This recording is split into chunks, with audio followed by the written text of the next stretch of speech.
සුබ දවසක් යාළුවනේ.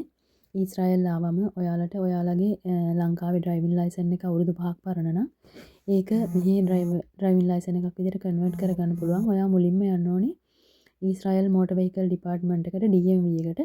ඒකට ගිහිල්ලා ටෙම්පරරි ID නම්බර් එකක් ඉල්ල ගන්න ඕනේ. එතකොට ඔයාට අපොයින්ට්මන්ට් එකක් දාන්න ඕනේ නැහැ පළවෙනි දවසේ. එතනම ගොඩක් වෙලාවට තියෙනවා ඇස් පරීක්ෂා කරන තැන්. ඔයා එතෙන්ට ගිහිල්ලා ඔයාට හම්බෙන ටෙම්පරරි ID නම්බර් එක තියෙන කොලේ පෙන්නුවාම ඒගොල්ලන් ඔයාගේ S2 පරීක්ෂා කරනවා ශෙකල් 75ක් ඒකට ගන්න. ඊට පස්සේ ඔයාට දීපු ටෙම්පරරි ID නම්බර් එක තියෙන පේපර් එකත් අරගෙන ඉමිග්‍රේෂන් එකට යන්න ඕනේ.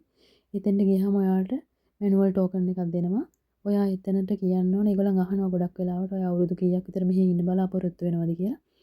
එතකොට ඔයා කියන අවුරුදු 5කට වැඩි ඉන්න බලාපොරොත්තු වෙනවා කියලා. ඔයාගේ ওই ඩොකියුමන්ට් ටික ඔයා තියාගන්න. ඔයා ලංකාවේ එම්බසියට ඩ්‍රයිවිං ලයිසන් එකයි එකේ ෆොටෝකොපියයි ඔරිජිනල් ඩ්‍රයිවිං ලයිසන් එකයි පාස්පෝර්ට් එකයි අරන් ගිහිල්ලා ෂෙකල් 48ක් දීලා ඒක ට්‍රූ කොපි එකක් කියලා සර්ටිෆයි කරගන්න ඕනේ. ওই ඩොකියුමන්ට් හතරම එක්ක ඔයාගේ ඔරිජිනල් පාස්පෝර්ට් එකයි ඩ්‍රයිවිං ලයිසන් එකයි අරන් ගිහිල්ලා අපොයින්ට්මන්ට් එකක් දීලා ඩොකියුමන්ට් බාර දෙන්න. විනාඩි 10කින් විතර ඔයාට ටෙම්පරරි ලයිසන් එකක් දෙනවා. පෝස්ට් බෑන්ක් එකට දවස් 14ක් ඇතුළත ෂෙකල් 262ක් ගෙවන්න කියලා රිසිට් එකකුත් එක්ක.